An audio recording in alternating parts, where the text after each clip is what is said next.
Grabing mga threat na sinasabi nung hindi pa bumaliktad yung ika-13, hindi ka pwedeng pumasok. Meron pa bang threat? Wala na, kasi ang mga threat nakaupo na.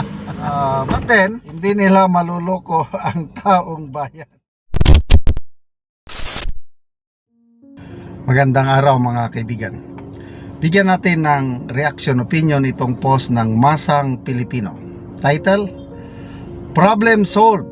General De Leon nagpakawala ng patama sa Gatchalian Black.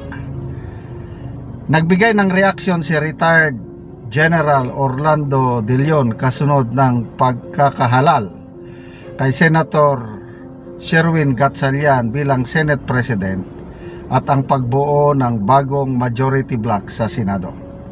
Sa isang social media post, nagbitiw si De Leon ng pahayag na iniuugnay ang ilan sa pagbabago ng liderato sa kapulungan. Ito ang kanyang post. Wala nang threat sa Senate kasi yung mga threat nakaupo na. Problem solved. Galing mo, matibag. Di ba? Grabing mga threat na sinasabi nung hindi pa bumaliktad yung ika-13, hindi ka pwedeng pumasok.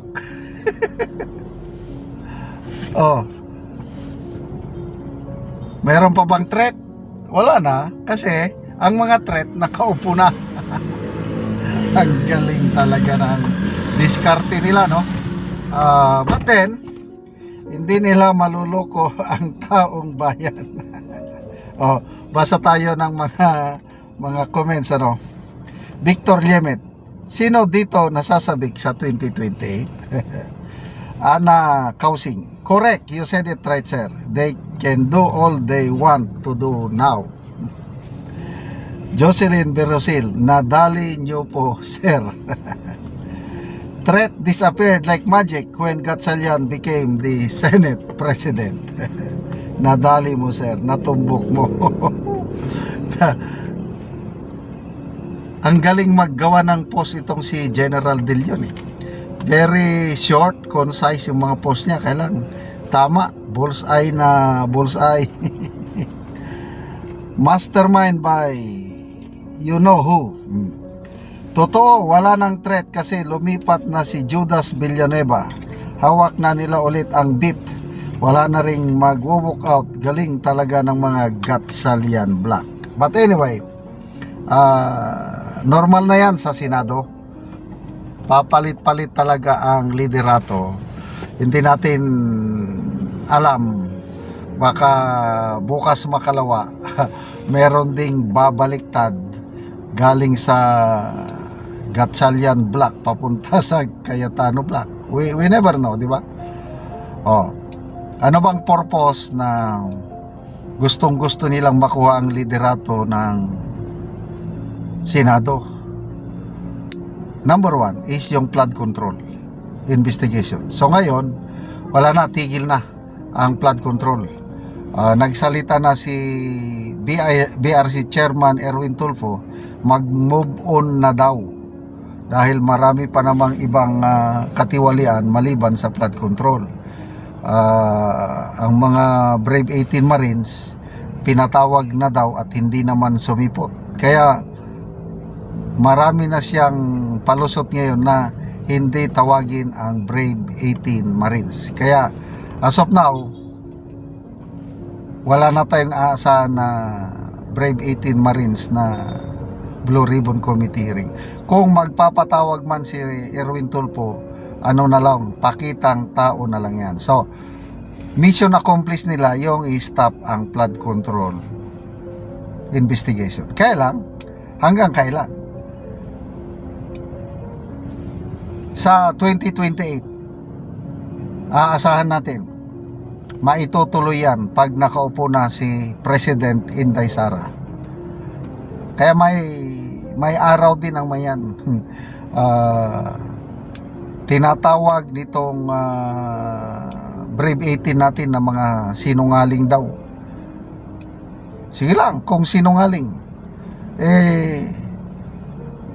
Dada daw sila ng dada, wala namang ebidensya.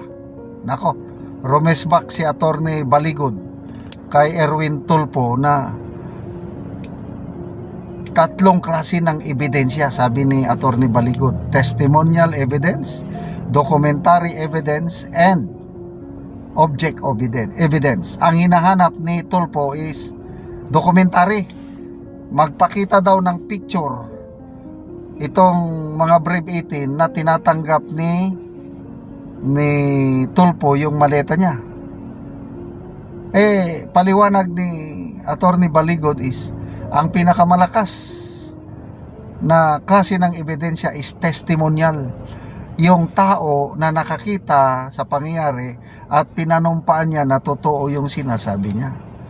So yun ang testimonial evidence na iprepresent ng mga Brave Marines. Ayaw nilang pakinggan. Kung sinasabing sinungaling, hindi dapat i-cross-examine nila. Ayaw naman nilang i-cross-examine. Kaya sige lang, may araw din ng mayan. Pera natin yan. Ito, si Senator Marcoleta, siya talaga ang naglalakas loob na ituloy yan. Dahil dyan sa kanyang pag-exert ng effort na maimbestigan, makukulong na. Nakakalungkot po ang posibleng mangyari kay Marcoleta, Senator Marcoleta.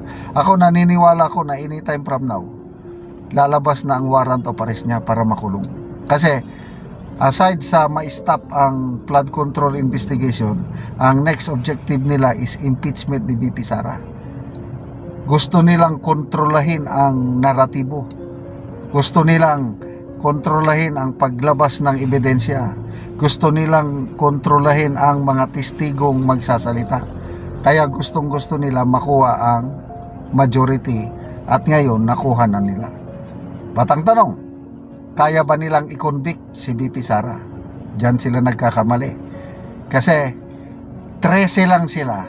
Ang kailangang numero is 16. O kahit ibaba pa ng 15, ibaba pa ng 14, kulang na kulang pa rin sila. Kasi sa siyam na minority ngayon, wala nang babaliktad yan. Rock solid na yan. Kaya good luck sa Marcos Jr. Administration, Gatchalian Black. Sana magtagumpay kayo na makonvict si BP Sara. Salamat mga kaibigan sa inyong pagsubaybay sa channel na ito. Ang biggest winner, going back, yung pagpalit ng liderato ng Senado, ang biggest winner ho dyan ay ang kasalukuyang administrasyon ni Bongbong Marcos Jr., ang Malacanang. Sapagkat nakita natin, ano ang unang-unang nangyari nung nagkaroon ng pagpalit ng liderato sa Senado? Napigil, nahinto. At I think ito'y maibabaon na sa limot yung inaantabayanan ng lahat na pagbabalik o resumption at muling pagpapatuloy ng pagdinig diyan sa flood control corruption issue ng Blue Ribbon hearing.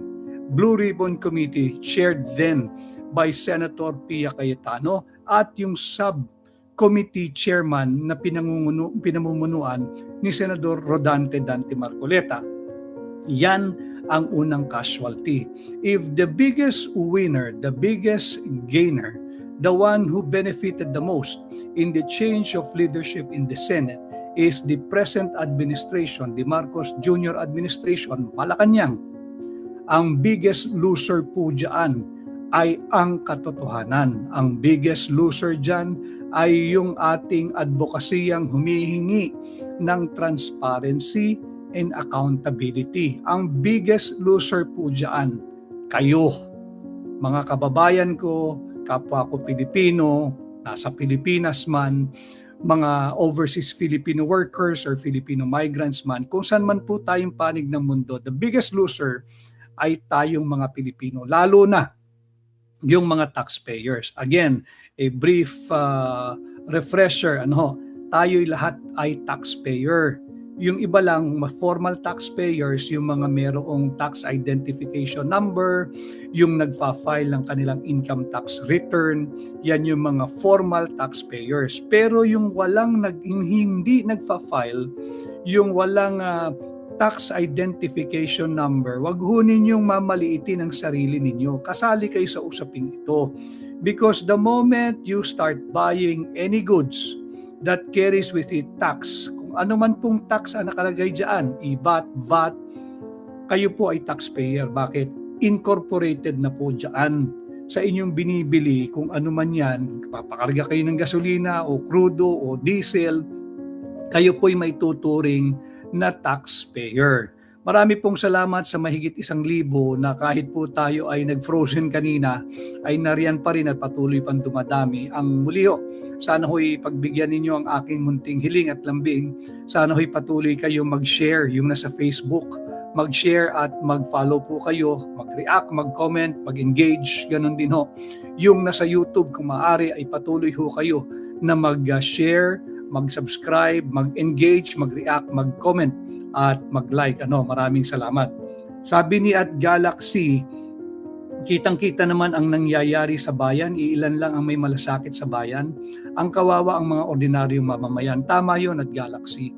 And to be fair to all those who are fighting since naglabasan na yung ating hiniling transparency and accountability, talaga nakita naman natin, buong puwersa ng pamahalaan ang ginagamit sa lahat ng mga nagpapahayag ng kanilang pananaw, lalo pat kung ito ay hindi pabor sa panlasa o kagustuhan ng nasa administrasyon. Maraming nagbubuwis ng kanilang kalayaan, ng kanilang buhay, ng kanilang kaligtasan, ng kanilang comfort. Pero hindi ho natin kasi pwedeng isuko at basta na lang ihandog sa mga ayaw ng umalis sa kapangyarihan at ibigay yung kanilang luho at kapritsyo. Hindi natin dapat isuko. Imagine ninyo, tag-ulan na naman ngayon at pasukan na ng mga nasa public schools. In a few weeks magsisimula na rin yung nasa private schools. Imagine ninyo, pag nag-ulan na naman na nag-ulan, babahain na naman tayo. Same problem that we have encountered in the many years, not just during the present Marcos Jr. administration, but made worse by the corruption, yung talagang napakalaki, mind-boggling amount ng kurakot at korupsyon na talamak, laganap, harapan na nagaganap sa ilalim ng kasalukuyang Marcos Jr. administration. Babahain na naman tayo, imbis na tugunan yung problema. Yan yung target, yan yung layunin, yan yung adhikain sana nung naunsyami na naman na Blue Ribbon Committee hearing. Nakita naman natin nung simula pa lamang tinanggal yung kauna-unahang chairman ng Blue Ribbon Committee of the 20th Congress dyan sa Senado. Pinalitan. Anong nais gawin? Upang hindi na umusad yung pagdinig dyan sa Blue Ribbon, kung uusad man, yung mga piling resource person lamang ang ipatatawag. Yung mga piling personalidad lamang ang ididiin. Yung mga piling personalidad lamang ang makakasuhan at kakasuhan at ikukulong. Dahil nga ang pinipilit na kaso, syempre yung plunder. Yung hindi man mapatunayan yan, yung malversation, pero yung malversation pagka malaking amount, ganun din naman yan, non-bailable. But for theatrics, for optics, maganda kasi na si senador ganito o si congressman ganito o si engineer ganito ay kinasuhan ng pamahalaan ng plunder. It gives away the impression na seryoso sa paglaban sa korupsyon. Alam naman natin, nabiso natin pare-pareho na hindi seryoso sapagkat ang daming iniiwasan. Magsosona na naman ngayon.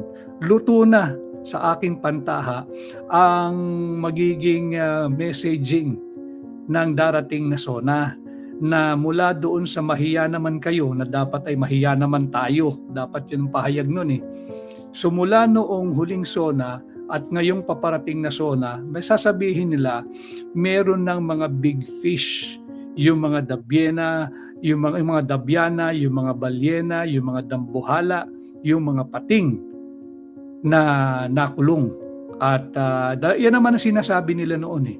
Pero alam naman natin, hindi katanggap-tanggap sa mamamayang Pilipino yan. Dahil yung mga taong dapat managot at makulong, nandyan eh, nakalaya pa rin.